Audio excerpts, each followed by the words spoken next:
This great problem facing the whole world, which tend to be unsolvable and human beings has learned to live with it. The problem is death.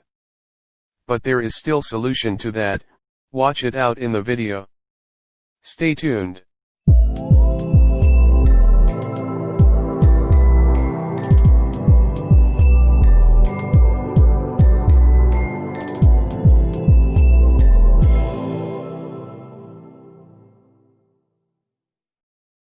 Imagine yourself watching a video about a celebrity, perhaps a famous musician whom you admire. It starts with scenes of her childhood, her music lessons, and her endless practice. Then you see her performing in concerts, traveling far and wide, and becoming an international celebrity. Long, come images of her golden years, and finally as the video ends he dies. This video is not fiction, but it provides glimpses of a life that is no more. Whether the subject was a musician, a scientist, an athlete, or some other well-known person, the story would basically be the same. He person might have accomplished much, but do you not wonder how much more he or she could have achieved had it not been for the harsh reality of old age and death? Tori has many stories and legends of man's search for the secret to a long life. One of those legends is that of Gilgamesh, a Sumerian king. Historians generally agree that Gilgamesh was a historical king of the Sumerian city-state of Uruk, who probably ruled sometime during the early part of the early dynastic period, c. 2900–2350 BC. According to Stephanie Daly, a scholar of the ancient Near East, states that precise dates cannot be given for the lifetime of Gilgamesh, but they are generally agreed to lie between 2800 and 2500 BC. Many fanciful legends were told about his life. Ani, as recounted in the Epic of Gilgamesh, purported that he made a dangerous journey to learn how to escape death. Through a journey across the land of night and the waters of death, Gilgamesh finds the ancient man Utnapishtim, the only human being to survive the Great Flood who was, afterwards, granted immortality. Utnapishtim tells Gilgamesh the story of how he was warned by the god Ea of the coming deluge, followed his command to build an ark and place assorted animals inside and so save himself and his family from death and humanity from extinction. He then tells Gilgamesh eternal life will be granted if the great king can stay awake for the next 6 days. Gilgamesh fails in this and fails in his next attempt, to bring back a magic plant which will make one young again.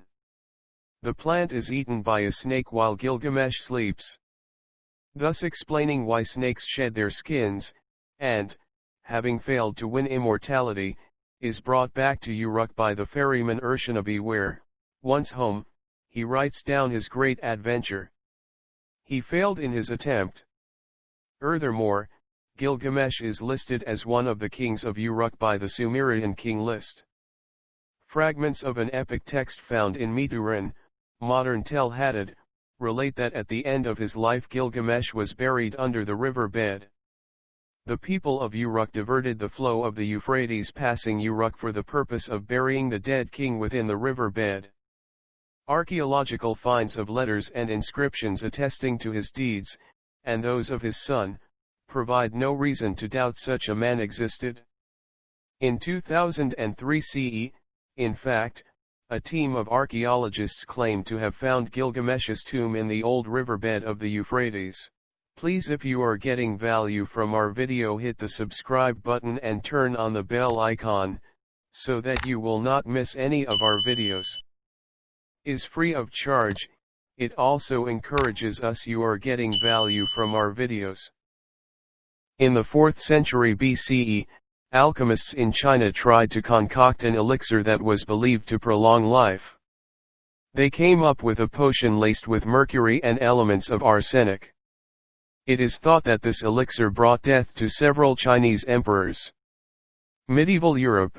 Some alchemists attempted to make gold digestible because they believed that its corrosion-resistant properties could extend human life. Today, some biologists and geneticists are trying to unlock the secret of aging. In the quest for the elixir of life, their search shows that the hope of overcoming aging and death is still very much on people's minds. But what have been the results of such research? Scientists who study the human cell have come up with more than 300 theories to explain why we grow old and die. In recent years, molecular biologists have succeeded in manipulating genes and proteins to slow down the aging process in laboratory animals and in human cells. Such advances have prompted some prominent citizens to finance research on the problem of death. What directions have such investigations taken? One of them is turning back the internal clock. Biologists believe that a key factor in aging lies in the end sections of our chromosomes, called telomeres. Telomeres protect the genetic information in our cells as they reproduce. But each time the cells divide, the telomeres shorten. Eventually, the cells stop dividing and aging sets in. A 2009 Nobel laureate Elizabeth Blackburn was born on 26 November 1948 is an Australian-American Nobel laureate who is the former president of the Salk Institute for Biological Studies. Previously she was a biological researcher at the University of California, San Francisco, who studied the telomere, a structure at the end of chromosomes that protects the chromosome. In 1984, Blackburn and CO discovered telomerase, the enzyme that replenishes the telomere, with Carol W. Greider.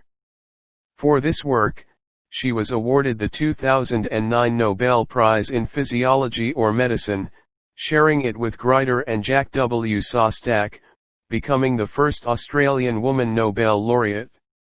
She also worked in medical ethics, and was controversially dismissed from the Bush administration's President's Council on Bioethics. She and her team identified an enzyme that delays the shortening of the telomeres and, as a result, the aging of the cell.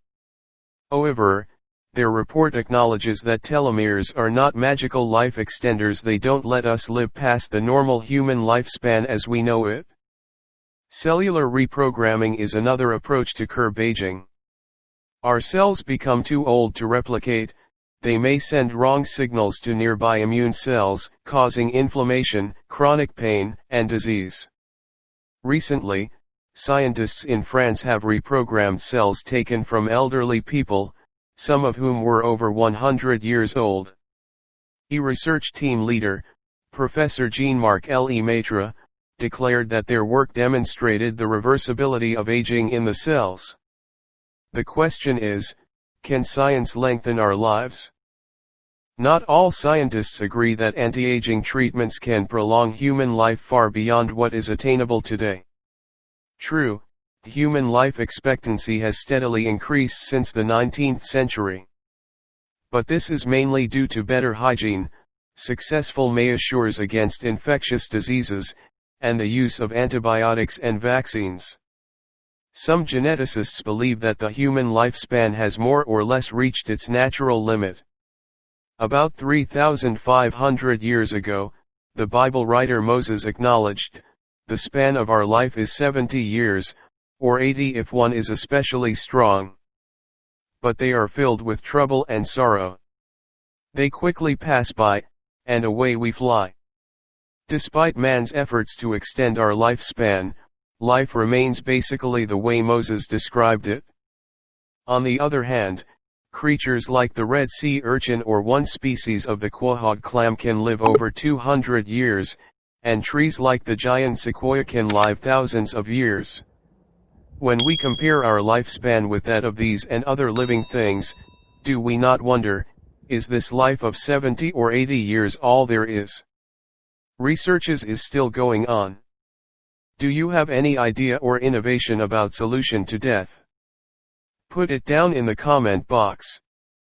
It will be taken into consideration. Do you believe death can be stopped? Or it can't due to the fact that it is caused by a supernatural being as many religious people believe? Which of the man's effort to curb death do you find more appealing? Please, your answers are needed in the comment box.